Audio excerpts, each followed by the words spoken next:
Ya berbentuk sih seperti manusia, ada tangan, ada kepala. Itu kalau dideketin Mang aneh Mang, yang ada buntutnya ada, yang ada tanduknya ada. Ternyata itu lagi pada ngerebutin, duh ngomongnya gimana ya Mang ya, sopan gak ya? Balut tuh Mang. Jadi lagi pada ngerebutin yang ada di tempat sampah gitu ya, dijulatin, dimakanin itu Mang. Itu ternyata tuh kayak kumpulan jin kali ya Mang ya. Orang kampung tetangga juga pada bilang bahwa desa yang saya tempatin itu adalah terkenal dukun santetnya. Kalau misalkan di wilayah situ ada yang hajatan, Mang, entah itu kawinan atau sunatan, yang kondangan tuh nggak akan pernah mau makan ataupun minum di tempat, karena takut terkena santet. Dari semua yang terjadi pada diri saya ini bukan salah siapa-siapa, ya memang salah saya sendiri. Kalau memang sama orang tua tidak akur atau sama orang tua itu melawan ataupun durhaka, nggak bakalan bahagia. Pergi meninggalkan rumah tanpa pamit kepada orang tua, membuat orang ini harus berhadapan dengan kejadian aneh. Hidup terasa begitu sial, segalanya menjadi sulit, gesekan dengan makhluk gaib hingga hampir kehilangan nyawa.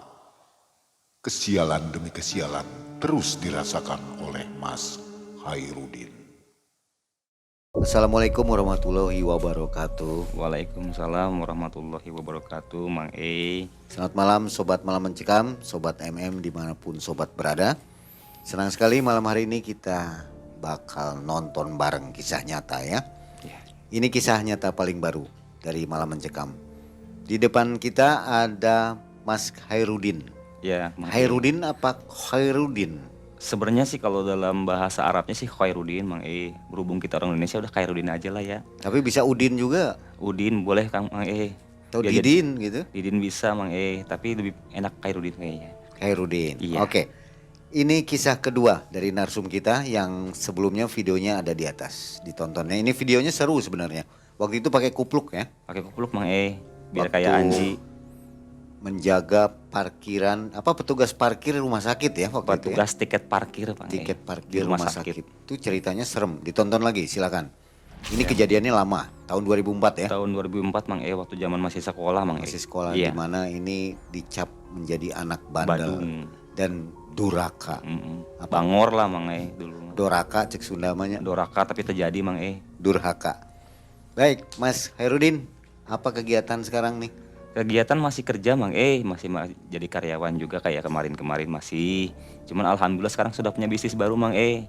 Bisnis baru ya? Bisnis baru saya mencoba untuk berbisnis UMKM Mang E. Wih, luar biasa. UMKM-nya bergerak di bidang jamu tradisional Mang E. Jamu tradisional. Jamu tradisional.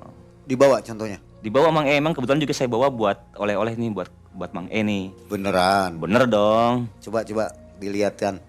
Nah, ini Mang E, produk saya Mang E yang saya buat dengan keluarga saya. Apa nih? Namanya Niroga Mang E. Niroga Cafe Jamu Konsepnya kafe jamu enak. Coba biar gak dibuka. Nih Mang Siapa E tahu produknya. ya, sobat juga berminat. Ini ada areka wedok Mang E buat perempuan Mang E. Ini ada jahe susu nih buat santai-santai aja, enak nih Mang E nih. Itu pria Sambil- wanita. Ini buat pria dan wanita. Nah, buat menghangatkan tubuh Mang E. Nah, ini kalau yang ini buat laki-laki areka lanang Mang E. Khasiatnya? Supaya makin jos Mang E. Wah, saya mau yang itu. Boleh Mang E. Ini saya kasih semua aja buat Mang E ya. Beneran nih. Bener dong. Dijual online juga. Dijual online juga. Niroga ya. Niroga Mang Oke, E. makasih banyak ya. Sama-sama Mang Mudah-mudahan E. sukses usahanya. Mudah-mudahan bermanfaat buat Mang E juga. Amin, amin. Amin. Nah, sobat Malam Mencekam juga semoga selalu dalam lindungan Allah Subhanahu wa taala dan Amin. dilimpahkan rezeki ya. Amin Mang E. Sudah siap berkisah hari ini? Insya Allah Kisah. siap Mang E. Kisah anak bandel. Malam Mencekam, semakin malam semakin mencekam. Mas Hairudin.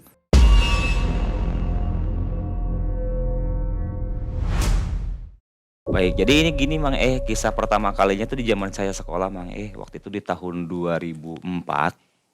Saya itu masih SMP, ya udah lulus SMP sih di tahun 2004-nya.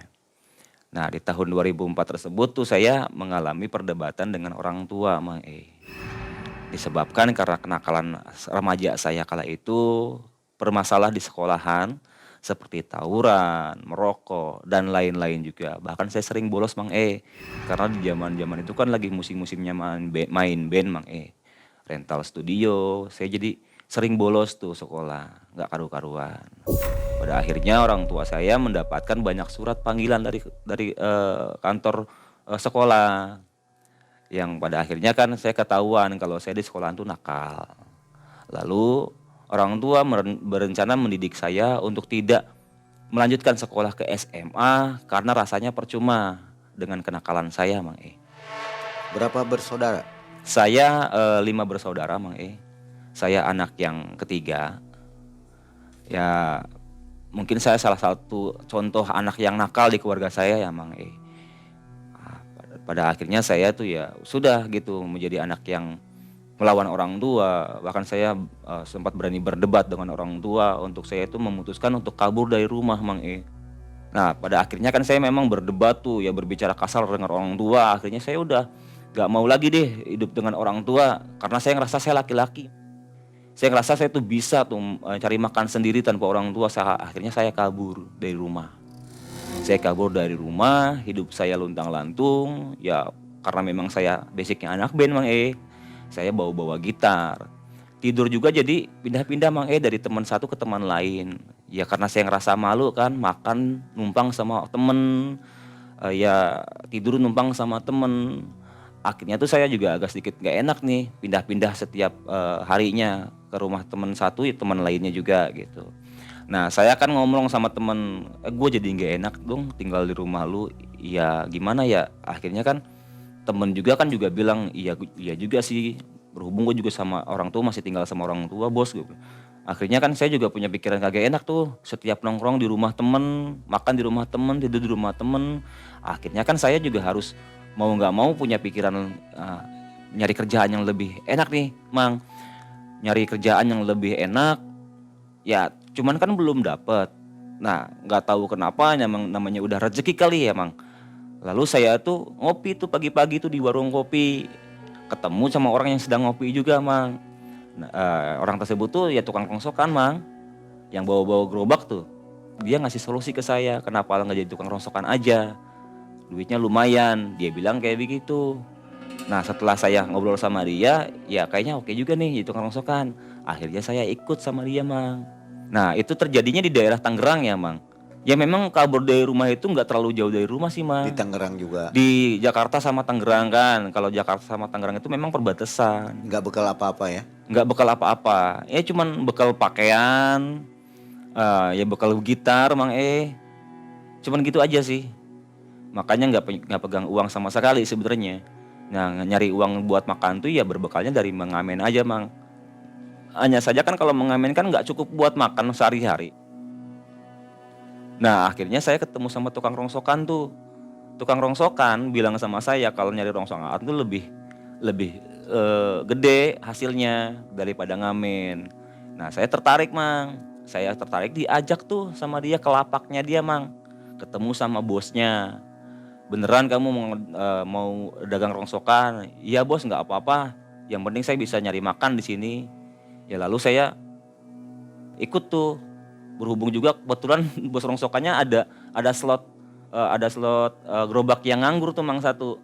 Ya saya pakai tuh buat saya keliling. Sampai sekarang juga saya masih ingat Mang cara saya keliling tuh teriak-teriak kayak gimana ya kan? Kayak barang bekas, besi, aki gitu. Masih ingat Mang. Saking ingetnya ya memang karena memang udah pernah ngalamin Mang. Hidup kayak begitu, keliling-keliling komplek, nyari-nyari kardus gitu Mang, buat dibeli gitu kan, ditimbang. Ya rasa dirasa ternyata bener Mang. Ya duitnya lumayan nih bisa buat makan, kadang ada lebihnya. Ya cuman hidup di lapak kan memang rame-rame Mang, sama orang banyak, sama anak buahnya si bos rongsok tuh. Kita di satu bedeng, ya saya nggak betah. Namanya hidup rame-rame kan Mang ya. Lalu mandi juga kadang-kadang sampai ngantri gitu kan, nungguin giliran. Ya saya mutusin buat kontrak Mang.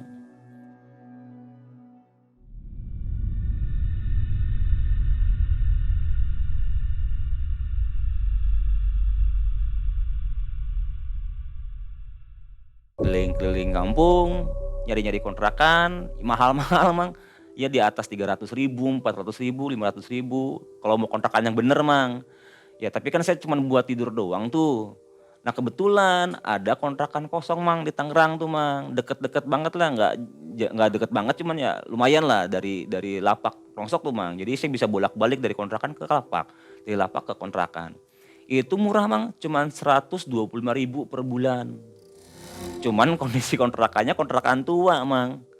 Itu ada 10 kamar, 5 kamar ngadep sini, 5 kamar ngadep sana Mang. Nah, kontrakan tersebut separohnya juga ada yang sudah pada diambrukin, Mang. Udah dirusak. Karena pemilik kontrakannya memang berniat mau renovasi, mau bikin yang lebih bagus. Berhubung keuangannya dia terganggu, akhirnya nggak dilanjut. Yang namanya orang butuh uang, ada yang mau ngontrak ya sok-sok aja kalau memang mau. Ya cuman kondisinya kayak gitu, Mang. Kontrakannya rusak, tua, dan juga udah nggak ada listriknya. Ya cuman ya begitu, jadi per bulannya murah karena itu Mang.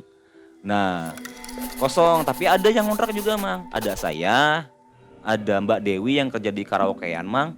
Ada juga Kang Ujang. Nah saya sama Mbak Dewi sih kadang suka ngobrol, kalau ketemu juga sama suka nyapa. Cuman yang saya rada aneh sih saya, yang namanya Kang Ujang ini Mang. Itu tuh orangnya rada aneh.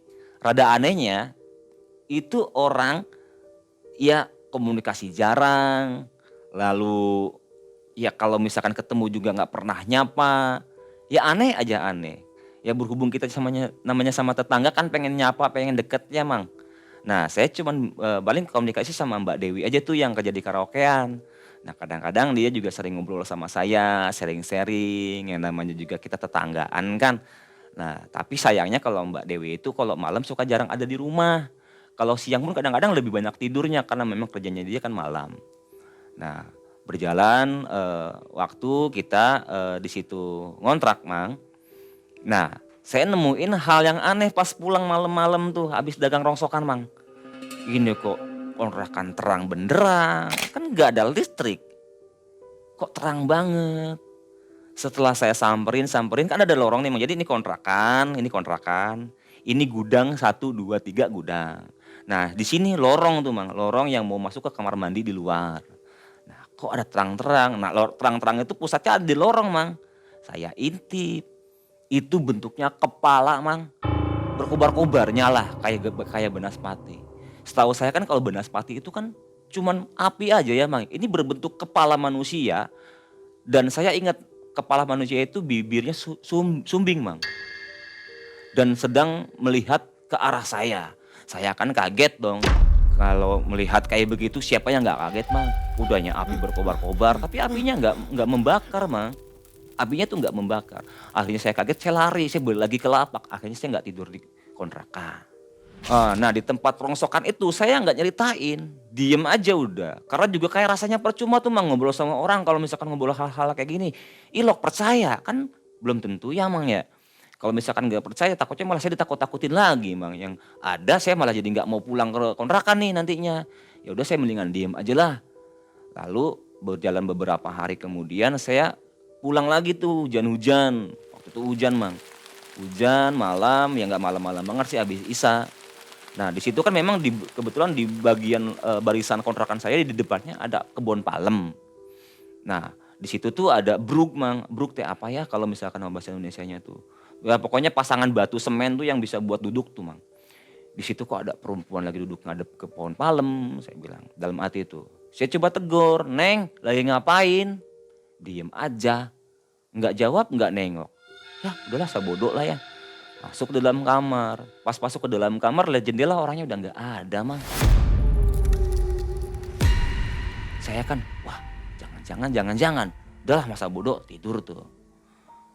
Tapi raut wajahnya ya kelihatan dari samping tuh Mang. Walaupun dia membelakangi lorong tetap aja kan dari samping kelihatan. Saya masuk tuh orangnya udah nggak ada. Ya tapi saya ingat-ingat lagi saya kalau misalkan ingat wajahnya ingat Mang. Ingat wajahnya dia. Lalu berjalan beberapa hari lagi gitu saya di kontrakan tersebut. Saya tuh sering banget tuh dengerin suara anak kecil Mang berlari-larian di situ. Tapi ya nggak banyak sih cuman satu kedengeran suara anak kecilnya perempuan Mang. Lari-lari ketawa-ketawa gitu ya Mang. Ya udah saya masa bodohin aja namanya juga kontrakan kosong. Ya kontrakan kosong juga enggak ya ada 3 orang sih soalnya. Ya kontrakan terbengkalai lah sebutnya kontrakan tua. Nah saya ke situ tuh Mang. pernah ngalamin juga hal yang aneh, Mang. Itu saya masuk ke kamar mandi, pengen mandi ceritanya. Pengen mandi, ternyata di dalam ada yang mandi. Kok siapa, ya namanya orang mandi kejebar-kejebur gitu, Mang. Ditungguin lama banget, ada 1 jam kali, Mang, ditungguin lama banget. Lama-lama tuh suaranya nggak ada, sepi. Ya namanya kontrakan juga sepi. Jadi sebelah sininya pohon kebun palem, di sebelah sananya makam, lalu ada tempat sampah. Tempat sampah gede sih lumayan, tempat pembuangan umum tuh, Mang. Lalu di sininya ada kontrakan yang sebelah sini, kamar mandi, di sini ada apa namanya, jemuran. Nah, setelah jemuran tuh sana ada kebun bambu. Makanya kan kalau dibilang sepi-sepi, Mang. Nah, ketika itu tuh nungguin orang mandi sepi banget kok, lama-lama kok nggak ada suaranya. Saya penasaran, saya gedor-gedor, nggak ada yang jawab. "Lo buruan mandi," saya bilang gitu tuh. "Woi, gue pengen mandi nih." Nggak ada yang jawab, Mang. Pas dibuka emang nggak ada siapa-siapa, Mang. Dan airnya juga kosong. Karena kan kita kalau mau mandi harus nimba dulu sih, Mang. Karena namanya nggak ada listrik, tapi ada sumur, Mang. Ya saya kan berdebar-debar ya, tapi namanya orang butuh mandi, pengen istirahat, ya udahlah masa bodoh, akhirnya saya nimba. Nah, saya nimba. Kadang saya juga agak rada aneh kalau lagi nimba tuh kan kelihatan langsung ke arah tempat pembuangan sampah tuh, Mang. Yang lumayan gede itu sering ada bayangan orang rame. Apa jangan-jangan pemulung kali pada nyari-nyariin sampah, masa elok malam-malam. Ada kali sekitar 6-7 orang, mah. Bayangan orangnya itu kayak manusia. Tapi saya masih hiraukan semua itu, Mang, ya. Saya anggap hal yang positif, jangan-jangan mungkin tukang rongsok kali nyari rongsokan malam-malam gitu. Nah, akhirnya saya nimba di situ, saya masukin air, ya saya mandi seperti biasa. Nah, pulangnya, Mang, lewat lorong yang gudang itu ada yang hei, hei, gitu ya. Suara anak kecil, Mang. Yang saya kalau lagi tidur suka ada yang lari-lari itu, Mang. Ya suara anak itu. Ya saya lewat gitu kan. Hei, di ujung lorong tuh saya lihat. Iya, Mang, anak kecil. Ini saya kalau ingat masih merinding, Mang. Itu anak kecil ngajakin bercanda, Mang, ngajakin main. Jadi di tembok lorong tuh. Hei, hei. Saya tuh itu anak kecil. Tapi kalau saya ingat-ingat lagi di sini kontrakan gak ada anak kecil, Mang. Dan gak ada yang punya anak kecil gitu. Wah, ini sih udah nalar, pasti bukan anak kecil beneran ini mah. Dan setelah saya hiraukan, saya masuk ke dalam kamar, ke dalam kamar lagi. Ya saya istirahat lah, Mang, tidur, Mang. Ya masih tetap dengar suara anak kecil bercanda, tertawa-tertawa di situ sih, Mang. Nah, lalu pada akhirnya sudah semuanya berjalan. Saya juga agak penasaran nih dengan yang gudang yang terkunci. Jadi gudang tuh ada 3, Mang. Ada gudang 1, gudang 2, gudang 3. Kalau gudang 1 itu ruangan kosong tanpa ada apa-apa, Mang. Kalau ruangan yang kedua, gudang itu terkunci di rantai, ada gemboknya ya, Mang, ya. Nah, tapi udah rapuh, Mang. Jadi si apa ya, si kayu pintunya sudah rapuh gitu ya. Istilahnya kalau didobrak juga kan kebuka, Mang. Tapi yang sebelah sana memang itu benar-benar asli. Isinya cuman ya kayak kompor-kompor bekas, kayak macam perabotan-perabotan bekas, itu benar-benar gudang yang dipakai buat naruh gudang barang-barang gitu, Mang. Nah, lalu ya ada rasa penasaran, tapi saya udahlah lewat-lewat aja. Nah, lalu setelah itu, Mang, bayar kontrakan, ngobrol-ngobrol. Kalau saya mau ngontrak di gudang ini boleh nggak? Boleh nggak, apa-apa kalau kamu mau.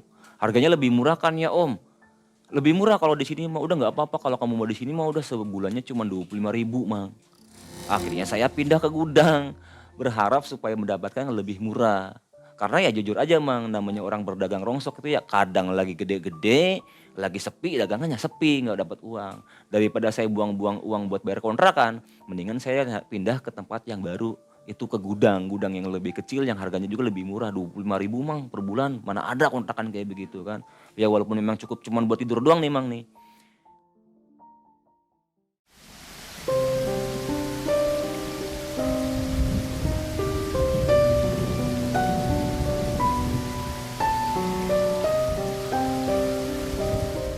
Nah, setelah saya pindah ke situ, ada pasangan suami istri, Mang.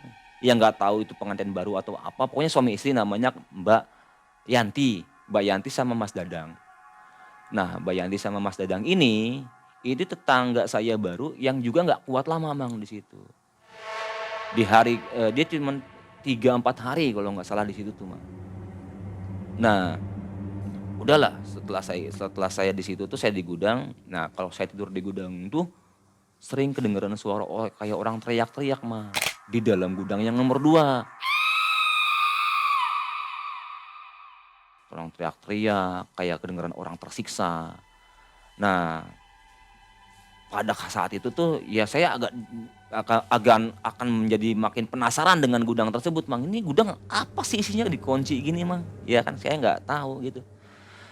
Nah lalu ini, Mang, kita kesampingkan dulu masalah itu. Ini dari Mbak Yanti dan Mas Dadang. Mas Dadang semenjak di hari kedua, karena memang di situ mandinya kita nimba dulu di sumur, Mang. Mas Dadang itu ketika dia nimba, dia nemuin kepala manusia yang ada di ember, bukan air justru, Mang.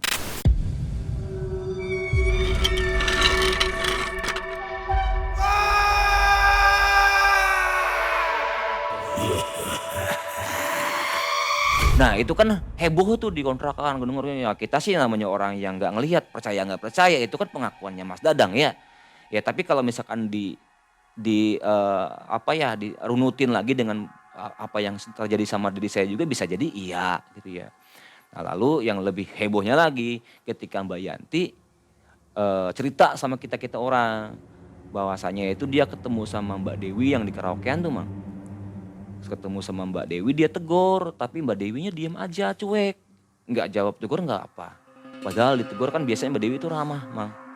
Dia sama saya aja sering ngobrol. Tapi kata Mbak Yanti pengakuannya ketika dia tegur Mbak Dewi, dia dicuekin.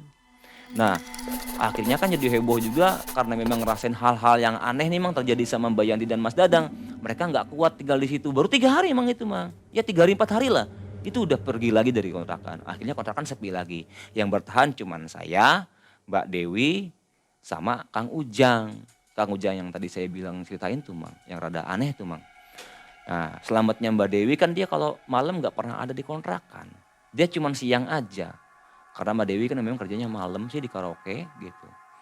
Nah saya tuh, Mang, agak aneh dengan yang ada di gudang balik lagi. Cuman saya masih hiraukan semua itu, Mang, ya. Masih nggak peduli juga gitu ya. Tapi walaupun dalam hati penasaran. Nah saya nemuin hal aneh tuh, Mang. Waktu saya mau jemur pakaian. Kan ada jemuran tuh, Mang, ya. Itu di jemur pakaian tuh, Mang, ada yang gelubar. Dalam hati ini siapa yang ngejemur hordeng gitu ya. Saya perhatiin. Saya mau jemur ke situ. Ternyata bukan, Mang. Bukan hordeng, bukan pakaian. Itu kuntilanak, Mang. Di jemuran tuh, Mang. Kalau misalkan saya ingat-ingat lagi itu sampai saya kaget, Mang.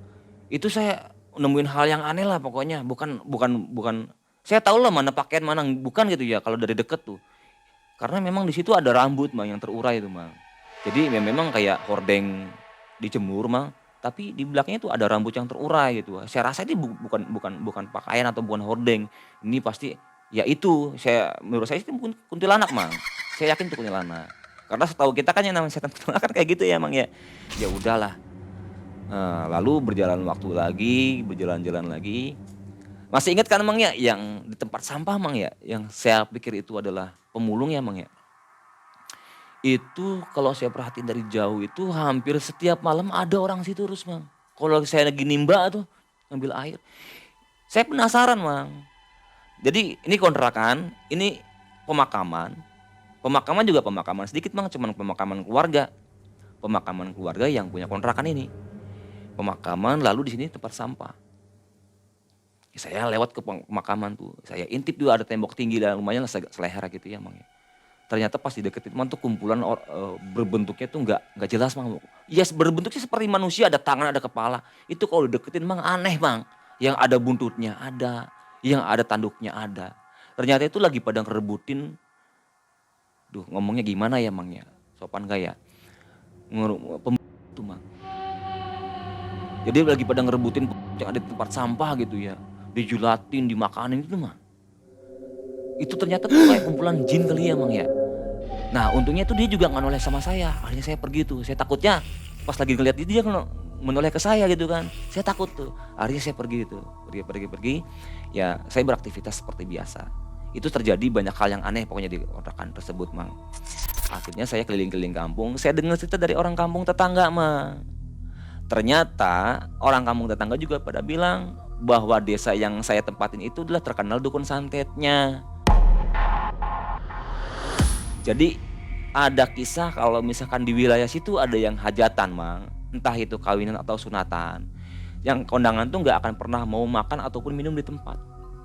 Karena takut terkena santet. Jadi itu saya tahu dari tetangga-tetangga situ. Nah, ditanya, "Mas, emang ngontrak di mana?" Saya mungkin nggak perlu nyebutin namanya ya, Mang ya, karena ini privasi seorang. Saya ngontrak di Pak Haji Anu gitu ya. "Oh, Pak Haji itu mah, Mas, yang dulunya bapaknya tukang santet." Jadi kontrakan tersebut Mang, pemiliknya itu tukang santet dan orangnya sudah meninggal dunia. Nah, dikuburnya di belakang kontrakan itu, yang dimana saya tuh tidur di gudang itu. Nah, itu belakangnya itu adalah kuburannya tukang santet ini, Mang. Nah, saya kan jadi tahu tuh informasinya kenapa selama ini tuh saya merasakan hal-hal aneh. Ternyata memang di situ loh, Mang, akar masalahnya. Jadi ini orang tadinya memang orang dukun santet, makanya banyak hal-hal negatif dan hal-hal yang mistis di situ, Mang. Nah, penasaran, lama-kelamaan saya juga kan jadi sering mengalami hal aneh. Ya lagi nimba gitu kan. Jadi ini ada sumur tuh buat nimba, kita ngambil air. Nah, di sumur itu tiangnya itu bukan pakai besi, bukan pakai kayu, Mang, tapi pakai pohon. Pakai pohon randu.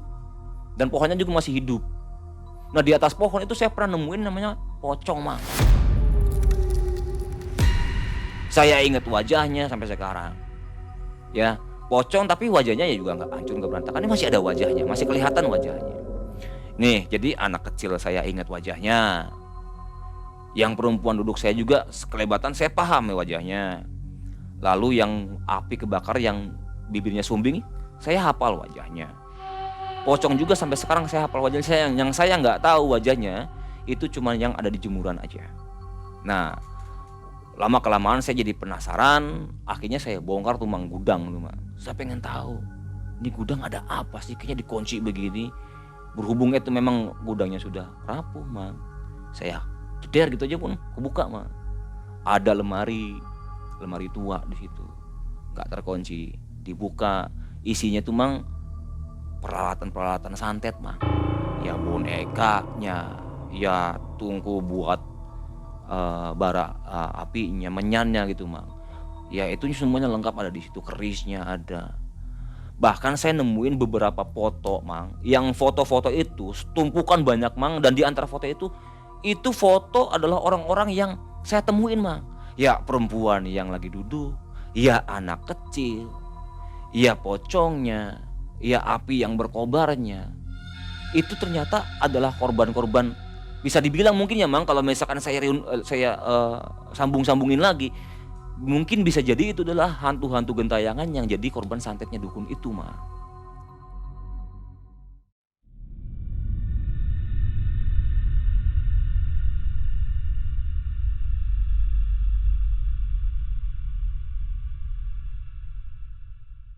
Nah, di situ kan saya makin depresi, saya makin jadi kaget karena memang ngalamin hal ini kan hal yang baru ya, Mang, ya.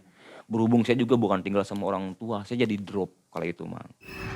Drop, akhirnya saya tuh muntah-muntah darah karena memang mungkin pikiran saya, pola hidup saya kurang sehat, Mang. Jauh dari orang tua, makan gak karuan, ngerokok ya gas terus, ngopi ya sering.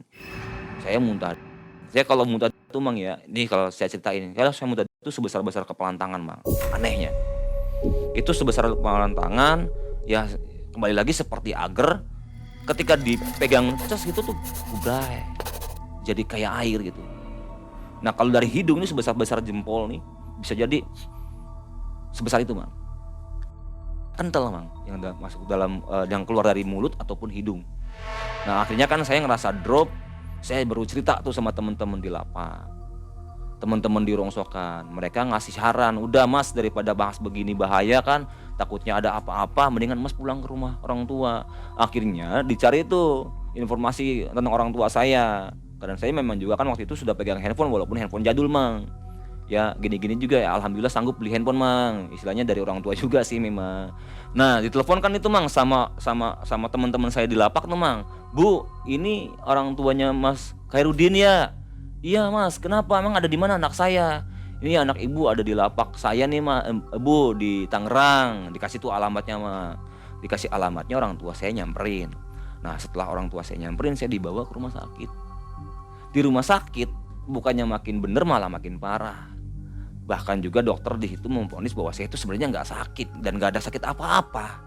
Kalau setahu saya kan yang namanya batuk kayak gitu paling penyakit TBC ya emang ya, paru-paru. Ini nggak ada. Saya secara klinis itu ya sehat-sehat aja. Tapi bagaimanapun juga secara faktanya memang saya tuh mengalami muntah-muntah. Mengalami ya semakin drop tubuh. Tapi ya terulang lagi Mang, ketika dicek dokter tuh ya saya nggak ada masalah, sehat lagi, seger lagi, aneh. Nah, saya cerita sama orang tua saya, Mang.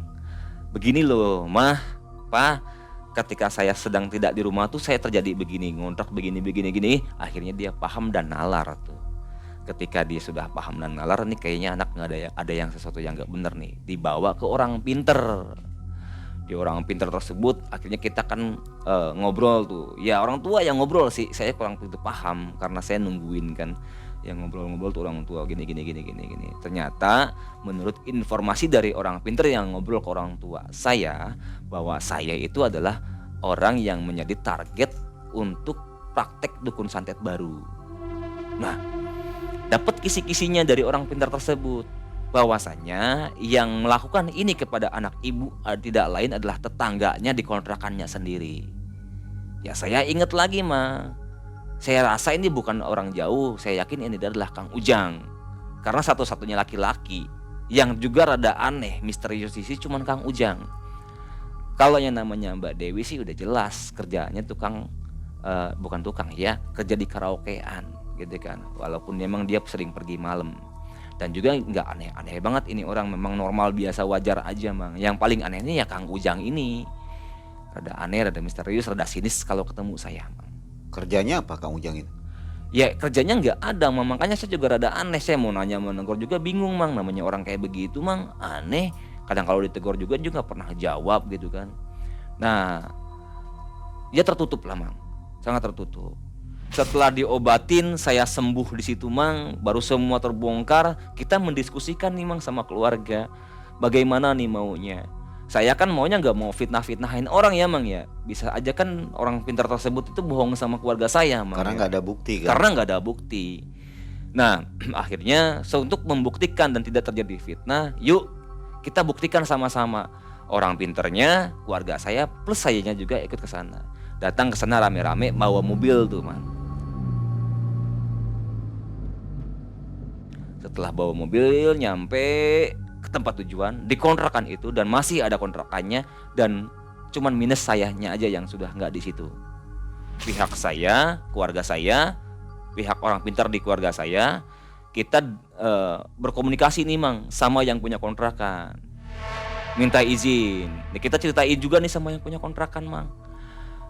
Begini loh kejadiannya begini. Akhirnya dia mengerti dan memberikan izin. Lalu kita dobrak kamar kontrakannya Kang Ujang. Di saat itu Kang Ujang sedang tidak ada. Ya, berhubung juga kan kontrakannya kontrakan jadul Mang. Yang punya kontrakan juga nggak punya duplikat kuncinya Mang. Kita dobrak aja tuh. Bener Mang. Yang ada di kamar Kang Ujang itu adalah peralatan santet. Ya kemenyannya, ya baranya, ya bla bla blanya Mang, sampai boneka-bonekanya itu ada di situ. Nah, akhirnya kita tungguin nih yang namanya Kang Ujang sampai dia pulang. Akhirnya di jam 11 malam Kang Ujang baru pulang. Nyampe ke situ dan baru kita interogasi dia.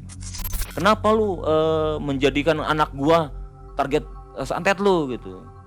Nah dia tuh cerita Mang, bahwasanya dia tuh sebelumnya ini dia mendapatkan wangsit dalam mimpi, bahwasanya dia tuh harus belajar santet di kontrakan tersebut. Nah karena memang yang seperti yang saya sudah ceritakan sama Mang ini ya, kontrakan tersebut itu pemiliknya adalah dukun santet yang bisa dibilang senior lah Mang, yang sudah meninggal. Nah dia dapat wangsit ketemu dukun santet ini. Kalau memang lu ingin dapat ilmu santet yang luar biasa, ya lu harus belajar di sini agar mendapatkan auranya tuh. Katanya seperti itu.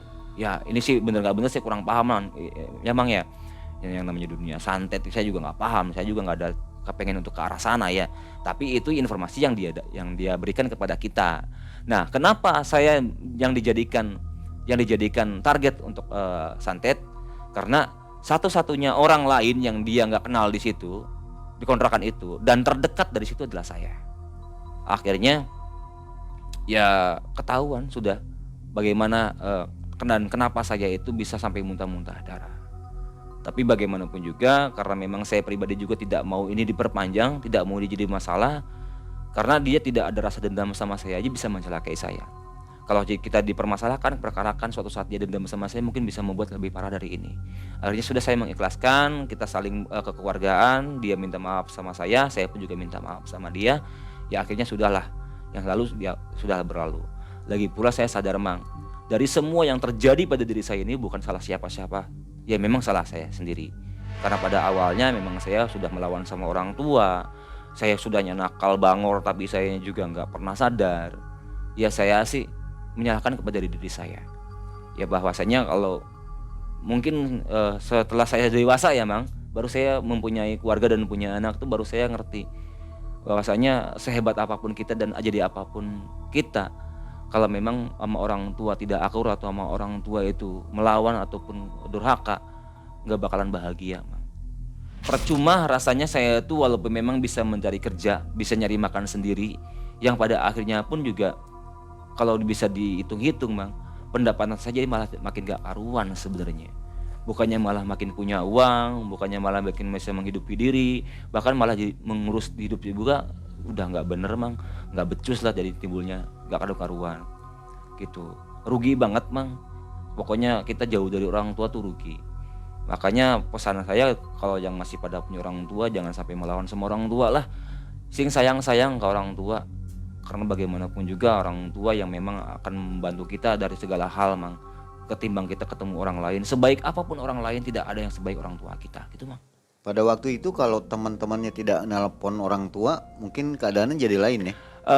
Kalau permasalahan saya akan meninggal atau tidaknya kan saya kurang paham ya Mang, itu memang masih misteri ilahi Mang ya. Tapi kalau kemungkinan lebih parah dari itu mungkin bisa jadi Mang. Kejadiannya lebih Karena parah. kala saat itu aja sudah muntah-muntah gitu. Ya mungkin bisa jadi juga sampai ke hilang nyawa bisa jadi Mang. Gitu. Kang Ujang ini seperti apa penampilan? Penampilannya nggak beda jauh dengan saya yang sekarang Mang. Ya mungkin dia lebih judes aja secara wajah, lebih jutek, lebih hitam sih kulitnya ketimbang Nggak saya. pakai atribut-atribut Atribut apa? nggak pakai apa-apa, penampilan seperti biasa. Hanya yang mencirikan bagi dia itu hanya sering menggunakan ikat kepala aja sih Mang. Ikat kepala ala-ala Sunda gitu tuh Mang. Jawara ya? Iya jawara gitulah, yang batik-batik itu. Ada Itu ciri ciri khas, ada cirinya gitu. Nah lalu yang paling mencirikan dari dia tuh ya sangat-sangat jutek Mang gitu. Sangat-sangat cuek gitu sama orang tuh. Masa bodoh lah sama orang. Kayak lebih nyaman dengan dirinya sendiri. Gimana respon dari Bapak Kos setelah tahu? Sebenarnya kalau untuk respon dari Bapak Kos tahu ini bukan hal yang mengagetkan sih ya Mang ya. Karena juga dia tahu bahwasannya yang memang jadi dukung santet sebenarnya itu adalah bapaknya dia sendiri yang sudah meninggal tuh Mang. Jadi buat dia tuh kaget nggak kaget sih. Karena memang semua kampung sekitar situ pun udah pada tahu bahwa kontrakan itu memang pemiliknya dukun santet dan yang nerusinnya itu adalah anaknya yang sekarang jadi bapak kontrakannya itu, yang pemilik kontrakannya. Namun yang menjadi kagetnya ini ada orang yang ingin mewarisi gitu. Karena memang kan di situ terkenal Mang, dukun santet yang cukup terkenal Mang di kala zamannya itu. Kan saya bilang sama Mang kalau saya keliling sama konsumen-konsumen saya Mang, ketika siang itu tuh ada yang cerita bahwa memang dukun santet tersebut tuh sangat terkenal Mang. Bahkan kalau ada yang hajatan di sekitar situ pun gak ada yang mau makan ataupun minum di tempat. Pasti dia akan bawa pulang. Karena khawatirnya kalau dia minum atau makan di tempat, pulangnya meninggal. Biasanya kayak gitu. Sampai terkenal itu Mang. Gitu. Sampai sekarang? Mungkin kalau orang tuanya masih sering cerita ya Mang tentang hal itu. Kalau anak-anak mudanya agak kurang tahu sih. Gitu. Karena memang itu kejadiannya sudah beberapa generasi. Ya karena saya aja yang anak muda, yang pemilik kontrakannya kan udah tua. Ya gimana kalau zaman bapaknya gitu Mang, yang dukun santetnya itu. Masih ingat ya tempatnya? Sangat ingat Mang. Terakhir tuh saya lewat situ tuh sudah bagus Mang kontrakannya. Jadi merencana untuk merenovasi rumah kontrakan tersebut sekarang sudah berhasil kayaknya Mang. karena mungkin keuangannya sudah rapih kali ya yang punya kontrakannya. Karena kan dulu sempat terbengkalai karena memang keuangannya mungkin sempat ambruk Mang, jadi nggak diteruskin untuk renovasinya gitu Mang. Oke, Sobat Malam Mencekam, itulah kisah nyata dari Mas Khairudin. Jadi ternyata menjadi anak yang tidak patuh atau durhaka kepada orang tua itu membuat efeknya luar biasa ya. Sangat luar biasa Mang, akan membuat Keberhasilan tuh jauh ya. wah sial yang ada Mang. Setelah dari situ jadi tobat, maksudnya jadi anak baik. Tobat Mang, jadi rencana orang tua saya yang mau tidak melanjutkan saya sekolah ke SMA tuh bohong Mang. Hanya sekedar untuk mendidik. Hanya saja saya udah keburu baper. Akhirnya kan kalau saya di ijazah tuh telat Mang. Tahun 2006 tuh saya udah lulus SMA. Saya kalau di ijazah tuh 2007. Karena saya molor 1 tahun sih Mang. Dari SMP nggak langsung ke SMA. Molor setahun dulu baru saya SMA. Cuti dulu ya. Cuti dulu. Karena kebangoran saya Mang. Gitu. Baik. Jadi dari durhaka akhirnya mistis masuk semua, gangguan-gangguan yang nggak karuan sampai disantet ya. Ya itu mungkin salah satu hadiahnya buat orang yang durhaka kali ya Mang. Ya. Itu namanya teguran mungkin ya. Teguran. Terima kasih Mas Khairudin. Sama-sama Mang Atas kisah yang menarik ini. Kita akan jumpa di video selanjutnya. Ya. Sobat Malam Mencekam, sampai jumpa di video selanjutnya. Assalamualaikum warahmatullahi wabarakatuh. Waalaikumsalam warahmatullahi wabarakatuh.